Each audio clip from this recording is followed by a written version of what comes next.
Di beberapa video gue sebelumnya, gue tuh sempat cerita juga ya kalau gue tuh upgrade PC harian gue dari Core i5 13600K ke Ryzen 9 9900X. Gue juga udah sempat bikin video untuk rakitan PC dengan budget nggak sampai 9 juta, tapi udah menggunakan RTX 4060. Nah, PC lama gue yang menggunakan Core i5 13600K ini akhirnya kan nganggur tuh, dan PC yang gue beli di COC Komputer juga saat itu jadinya nganggur si RTX 4060-nya. Jadi gue coba satuin aja dan jadilah PC yang ada di sebelah gue ini. Jadi bisa dibilang ini adalah PC lama gue juga. Ya memang casingnya sama-sama Fractal Tera kayak PC baru gue, cuman bedanya ini warnanya hitam. Karena setelah gue bongkar-bongkar gudang gue, ternyata gue masih punya satu Fractal Tera yang memang belum kepake. Dan gue juga inget kalau gue tuh masih punya power supply dari Enermax untuk power supply SFX-nya. Meskipun ya kapasitasnya memang hanya 650 watt aja, tapi gue rasa cukup lah kayaknya ini kalau misalkan gue tempelin untuk RTX 4060, sehingga gue bisa nonton di kamar dengan monitor yang lumayan besar, atau gue bisa main game tipis-tipis bahkan. Karena ya dengan adanya PC ini di kamar gue, akhirnya gue bisa ngerasain main game lagi tanpa ngelihat hardware monitoring gitu. Jadi gue udah sempat namatin It Takes Two, gue sempat namatin Black Myth Wukong, gue jadinya juga sekarang main FC 25. Jadinya merasa hidup kembali gitu di dalam kamar dan bisa ngerasain bermain game lagi. Nggak lama setelah itu Intel Arc B580 muncul. Dan saat itu gue nggak ngerasa tertarik untuk nge-review Intel Arc B580 karena harganya justru malah lebih mahal daripada si RTX 4060 di Indonesia. Saat itu Intel Arc B580 itu harga yang dijual ya di atas 5 juta rupiah semua. Sementara RTX 4060 paling murah tuh bisa didapetin di 4,3 atau 4,5 juta rupiah, yang mana selisihnya cukup jauh ternyata harganya dengan si Intel Arc B580. Meskipun di luar negeri, Intel Arc B580 ini mendapatkan sambutan yang sangat-sangat positif karena harganya 250 US dollar, yang mana itu harga yang 50 dolar lebih murah daripada RTX 4060 di luar sana. Nah, beberapa waktu kemudian setelah gua nge-review RTX 5080, akhirnya Nano Komputer itu ngeposting mereka menjual si Intel Arc B580 versi Limited Edition, yang mana si Nano Komputer ini ngejual dengan harga 4,5 juta rupiah, bahkan dengan voucher dari marketplace itu bisa didapetin di 4,3 juta rupiah. Dan gue ngerasa kayaknya bakalan seru nih jika dibandingkan dengan RTX 4060 gua, dan semuanya itu dites menggunakan PC yang memang gue gunakan biasanya di kamar gue ini untuk main game memang biasanya, dan untuk nonton aja. Untuk PC-nya sendiri yang bakalan dipakai sebagai testbed itu sebetulnya ya tadinya nggak ada memori, nggak ada SSD-nya, nggak ada coolingnya juga. Jadi memang gue perlu tambahkan beberapa part lah atau beberapa komponen yang memang belum gue punya. Misalnya kayak SSD, itu ya gue pikir-pikir gue nggak perlu cari yang terlalu mahal-mahal banget lah ya harganya, karena ini PC juga cuma dipakai buat nonton dan sedikit-sedikit main game doang di kamar gitu.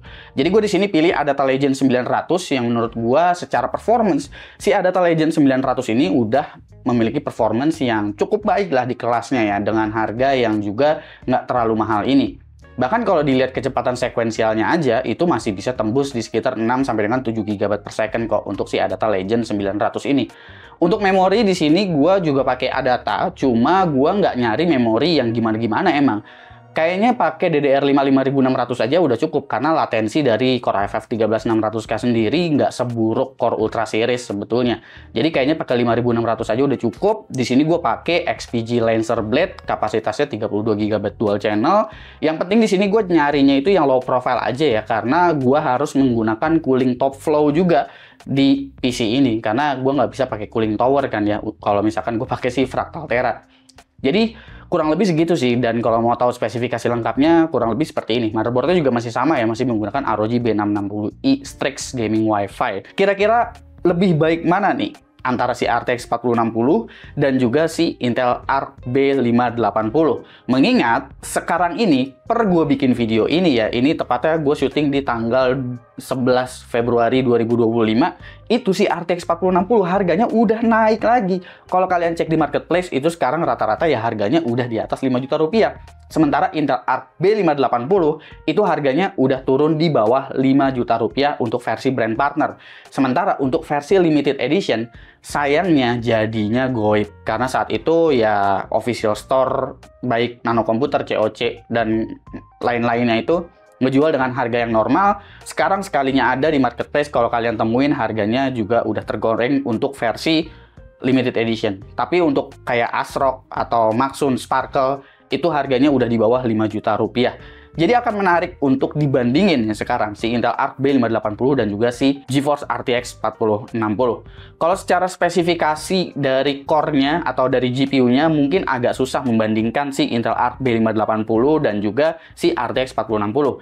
Tapi yang menjadi highlight utama dari si Intel Arc B580 ini ialah bahwa VRAM yang ditawarkan dari si B580 ada di angka 12 GB. Tentu ini jadi kelihatan menarik mengingat RTX 4060 yang merajai pasar mid-range saat ini VRAM-nya itu ya kepentok di 8 GB dan perlu banyak kompromi dengan adanya VRAM yang terbatas di 8 GB ini. Untuk desain dari Intel Arc B580 Limited Edition juga menurut gua ini desain yang cakep banget, terutama kalau kalian memang pingin rakit PC yang warnanya itu full black dan kalian pingin minimalisir RGB-RGB-an. Ini kalau disatuin sama Noctua Chromex itu bakalan bagus banget.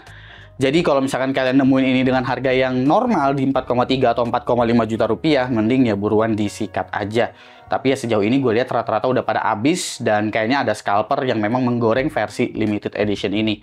Kalaupun enggak, yang desainnya rada mirip-mirip, kalau gue lihat-lihat sih Sparkle itu punya desain yang cukup mirip ya dengan si versi limited edition ini. Katanya untuk si B580 ini harus pakai CPU yang memang high-end gitu. Ya di sini gue nggak pakai yang high-end banget lah. Bahkan Core i5 13600K yang ada di PC ini juga power limitnya itu nggak gue set default ya.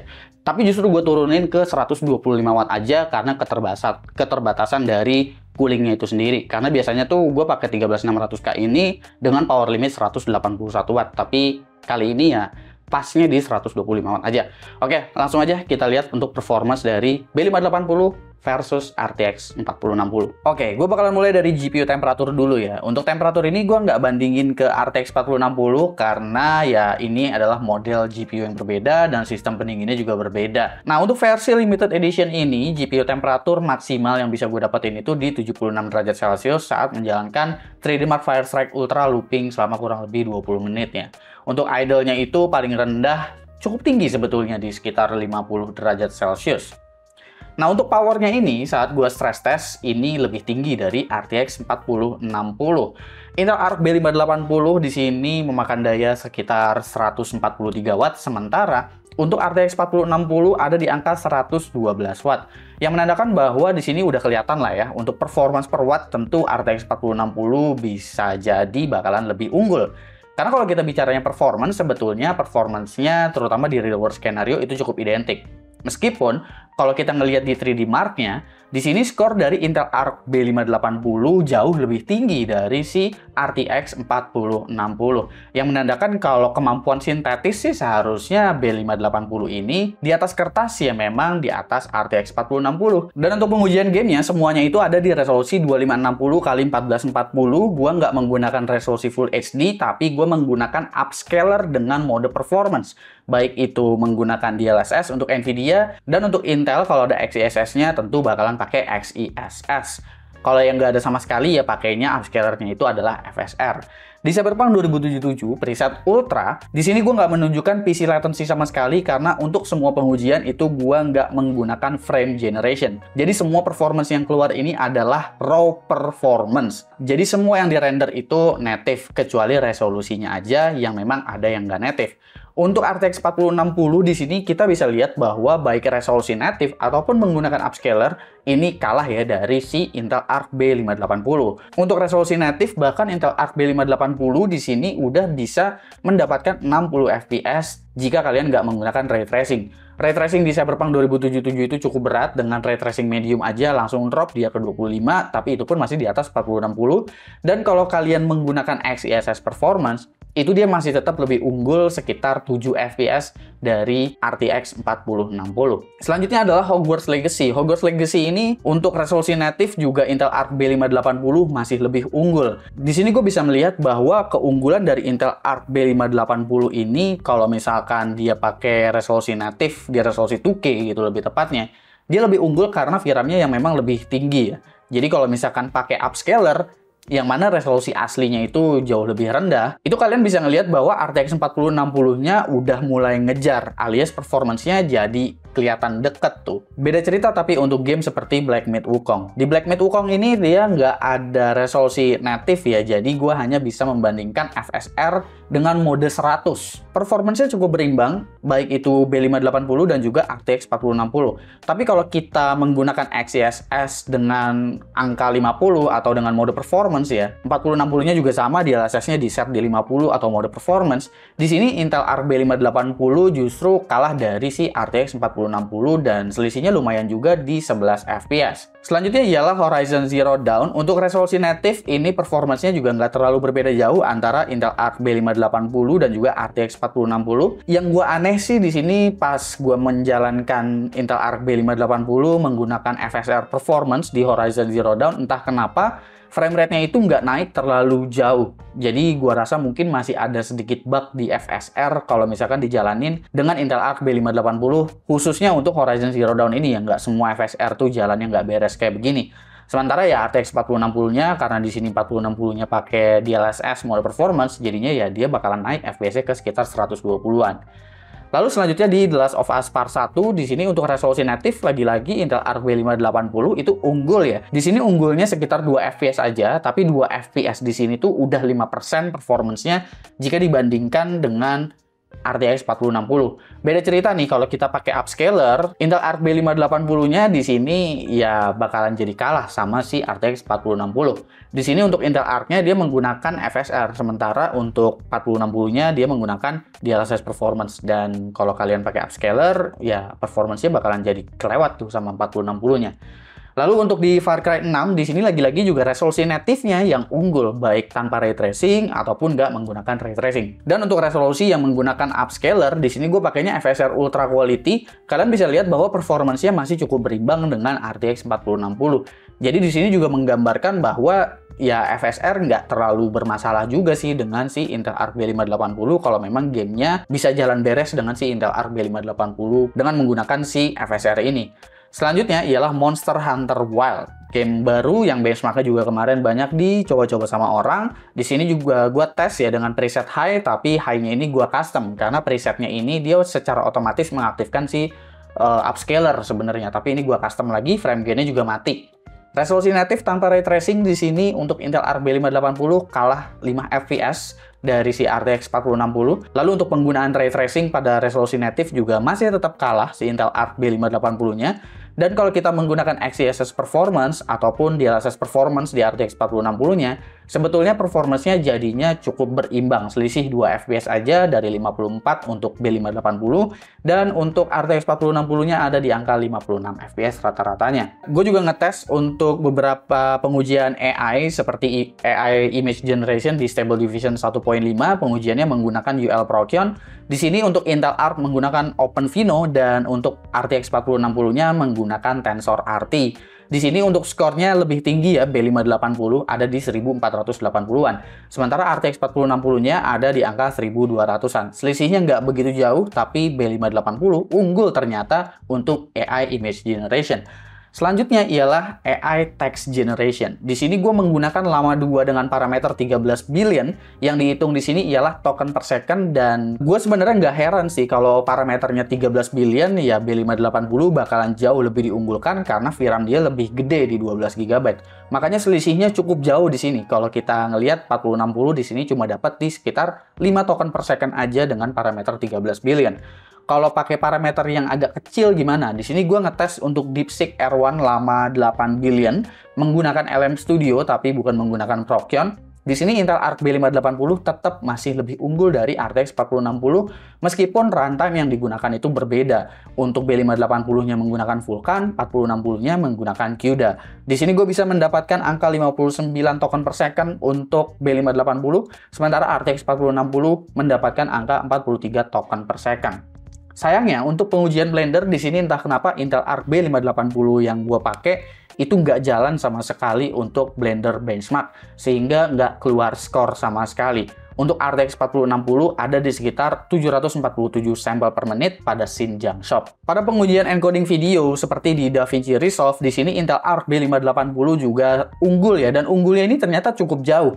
Angka 120 detik pada project video yang memang biasanya gue pakai benchmark lah, ini sebenarnya udah mendekati angka encode time dari GPU high-end, bahkan kelas 4070 Super, 4080 Super, itu juga kurang lebih bisa mendapatkan export time yang kurang lebih sama seperti ini. Sementara 4060 belum bisa sekencang itu untuk urusan encode AV1-nya. Tapi kalau misalkan kita ngelihat di Adobe Premiere, itu beda cerita. B580-nya justru lebih pelan dari RTX 4060. Selisihnya memang 10 detik ya, tapi kalau kita pakai project video yang lebih panjang, ini bakalan jadi jauh lebih terasa lagi sih.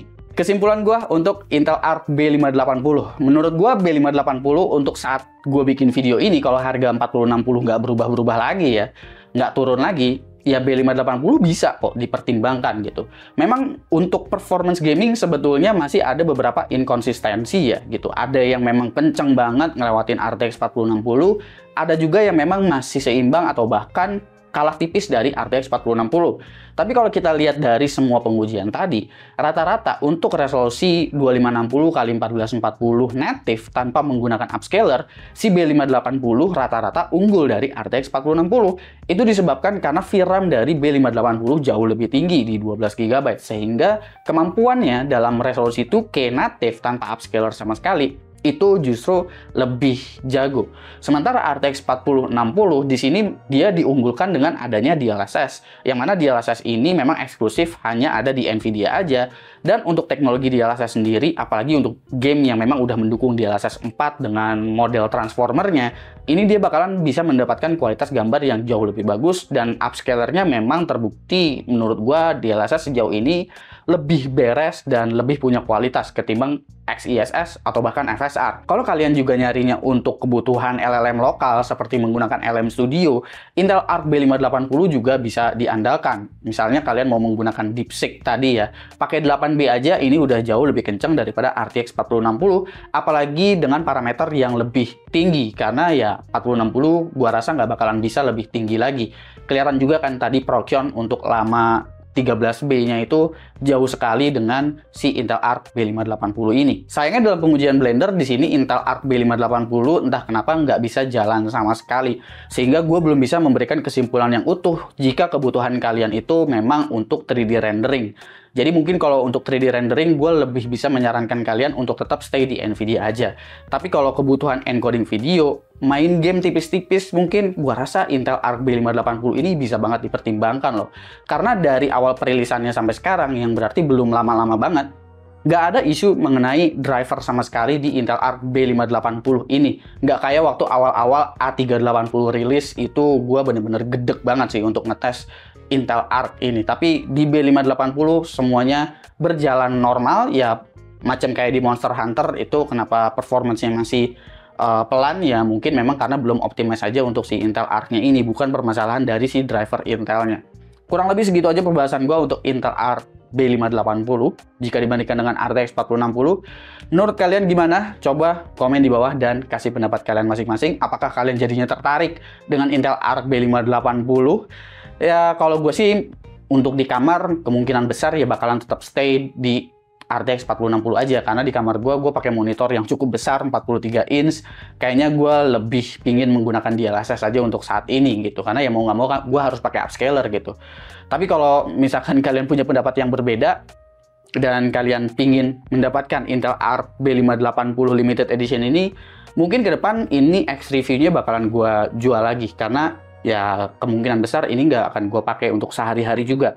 Tapi ini GPU yang bagus, gue bisa bilang Intel cukup punya improvement di sini, terkecuali di bagian performance per watt. Karena performance per watt, efisiensi tentu masih lebih baik si RTX 4060. Menurut kalian gimana? Coba komen di bawah dan kasih pendapat kalian masing-masing. Jangan lupa subscribe, gue Subki, dan seperti biasa, sampai jumpa di lain kesempatan.